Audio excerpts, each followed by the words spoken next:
बिस्मिल्लाहिर्रहमानिर्रहीम। ज़कात खां अलावा सदका बि ॾिन। उन खां पोइ हुकूकुल इबाद जो मामिलो आहे। हुकूकुल इबाद माना बाने जा बाने ते कहिड़ा हक़ आहिनि। सभ खां वॾो हक़ हिकिड़े मोमिन ते अलाह जे प्यारे पैगम्बर जो आहे। उन खां पोइ जेकॾहिं हक़ आहे त माउ जो हक़ आहे, वालिदा जो। वालिदा जो हक़ सभ खां वॾो हक़ आहे बाननि जे अंदरि, अलाह जे नबी जे हक़ खां पोइ। अलाह अकबर। अॼु असां मां केतिरा असांजा मर्द दोस्त ऐं अहिड़ियूं ख़वातीन बि आहिनि जिन खे पंहिंजी वालिदा जे लाइ, जंहिंखे चइजे त को बि ख़्यालु कोन्हे, ख़िदमत करण खां लाराइनि थियूं। अहिड़ियूं बि आहिनि, अगरचे थोरियूं हूंदियूं, पर अहिड़ा माण्हू बि आहिनि, अहिड़ियूं औरतूं बि आहिनि। यादि रखी छॾियो, माउ जी ख़िदमत जन्नत जो रस्तो आहे। माउ जी ख़िदमत जन्नत जो रस्तो आहे, अलाह जी रज़ामंदी जी अलामत आहे। ॾिसो, पाण सगुरा वेठा आहिनि, हिकिड़ो माण्हू हली आयो, या रसूलल्लाह मुंहिंजे सुहिणे सुलूक जो सभ खां ज़्यादा हक़दार केरु आहे?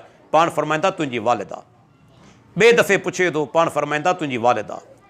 टे दफ़े पुछे थो, पाण फरमाईंदा तुंहिंजी वालिदा। चोथे दफ़े पुछे थो, पाण फरमाइनि था तुंहिंजो पीउ। ऐं जेकॾहिं सादनि लफ़्ज़नि में सम्झायां त 100 मंझां 75% वालिदा जो हक़ आहे, 25% वालिद जो हक़ आहे। ऐं क़ुर ऐं हदीस एतिरो हक़ छो ॿुधायो?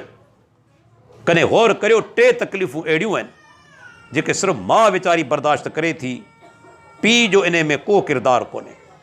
9 महीना पेट में खणे थी पंहिंजे ॿार खे, केॾी वॾी तकलीफ़ आहे।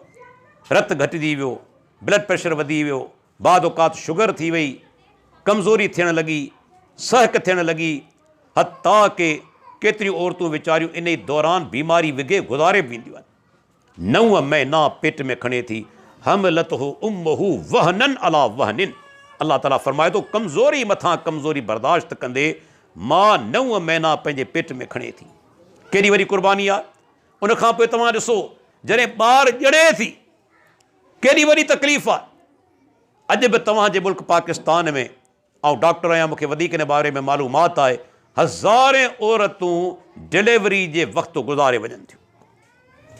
हज़ारे औरतूं। इहा केॾी वॾी कुर्बानी आहे। हिकिड़ो वाक़ियो ॿुधाईंदो हलां, ईमान अफ़रोज़ वाक़ियो आहे। सैयदना अब्दुल्ला बिन उमर बैतुल्ला जो तवाफ़ पियो करे, तेसि ताईं ॾिसे थो हिकिड़े नौजवान खे त पंहिंजी पोड़ी माउ खे पुठनि ते खणियो बैतुल्ला जो तवाफ़ पियो करे। इमाम बुख़ारी अल अदबुल मुफ़रद जे अंदरि हदीस आंदी सही सनद सां। जॾहिं तवाफ़ जा 7 फेरा नौजवान मुकमल कया, हली आयो, अब्दुल्ला छा मूं अम्मा जी ख़िदमत जो हक़ अदा करे छॾियो? ॻोठां खणी आयो आहियां पुठनि ते, बैतुल्ला जो तवाफ़ करायो अथमि। अलाह तूं बहितर ॼाणे केतिरो हिन पंधु कयो हूंदो। ते ज़माने में रेलगाॾी कोन हुई, कार कोन हुई, हवाई जहाज़ कोन हुआ, केतिरो हिन पंधु कयो हूंदो। जॾहिं 7 फेरा मुकमल करे सैयदना अब्दुल्ला बिन उमर खां पुछे थो, ख़बर आहे अब्दुल्ला बिन उमर जवाबु छा ॾिनो? जी वला बे ज़फ़रतिन वाहिद। माउ जी ख़िदमत जो हक़ अदा छा कंदे? मां जॾहिं तोखे ॼणियो पे, ॼणण दौरान हिकिड़ो साह जेको तकलीफ़ विचां खयाई, तूं उनजो हक़ अदा करे कोन सघियो आहीं। हिकु साह जेको तकलीफ़ विचां हुन खयो, उनजो हक़ बि तूं अदा करे कोन सघियो आहीं। केॾो वॾो हक़ आहे, केॾी वॾी तकलीफ़ आहे जेका माउ बर्दाश्त करे थी ॿार ॼणण दौरान। ऐं टी तकलीफ़ उहा कहिड़ी आहे? उनखे थञ प्यारे थी 2 साल। थी सघे थो को माण्हू सम्झे इन में तकलीफ़ कहिड़ी आहे, इन में तकलीफ़ कहिड़ी आहे, पर गौर करियो त इन में वॾी तकलीफ़ आहे। जॾहिं ॿारु नंढड़ो हूंदो आहे, बाद औक़ात माउ वीचारी उनखे हर 2 कलाकनि खां पोइ थञ प्यारी ईंदी आहे।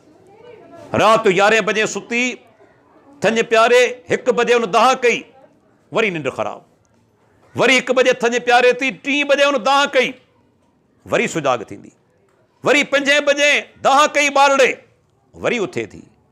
ॾींहं में जेतिरा दफ़ा दाह करे थो, रोए थो, पंहिंजा कमकार छॾे वञी ॿारड़े खे खीर प्यारे थी। मूंखे ॿुधायो केॾी वॾी तकलीफ़ आहे। इन्हनि तकलीफ़नि में पीउ शामिल आहे कोन्हे। तंहिंजे करे अल्लाह जे नबी फरमायो 3 दफ़ा वालिदा जो त तुंहिंजे सुहिणे सुलूक जो हक़दार तुंहिंजी वालिदा आहे। 4थे नंबर ते फरमाइनि था तुंहिंजो पीउ।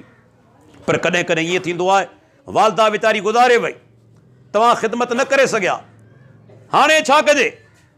हदीस में वाक़ियो अचे थो हिकिड़ो माण्हू हली आयो, या रसूल अल्लाह, मूं वॾा वॾा गुनाह कया आहिनि, माफ़ी जो को रस्तो आहे? पाण सुगरा फरमाइनि था, तुंहिंजी वालिदा ज़िंदा आहे। इन में इशारो आहे, कहिड़ो इशारो? त वालिदा जी ख़िदमत कंदे अल्लाह तुंहिंजा वॾा गुनाह बि माफ़ु करण ते क़ादिर आहे।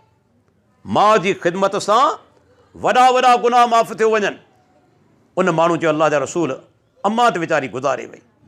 पाण फरमाया, हल लक मिन ख़ालतिन, तुंहिंजी मासी जीअरी आहे? कि अल्लाह जा नबी, हा, मासी मुंहिंजी ज़िंदा आहे। पाण फरमाया, बिरहा इज़न, वञी मासी जी ख़िदमत कर। ऐं पुछणु चाहियां थो, अॼु असां मां घणा माण्हू आहिनि जेके मासी जी ख़िदमत कंदा हुजनि, घणियूं औरतूं आहिनि जेके मासी जी ख़िदमत कंदियूं हुजनि। अल्लाह जे नबी जो फ़रमान आहे त मासी वालिदा जे मक़ाम ते आहे, मासी वालिदा जे मक़ाम ते आहे। असां जवाबु इहो ॾींदासूं, मासी जा पुट वेठा आहिनि, धीअरूं वेठियूं आहिनि, उहे ख़िदमत कंदियूं, आऊं छो करियां?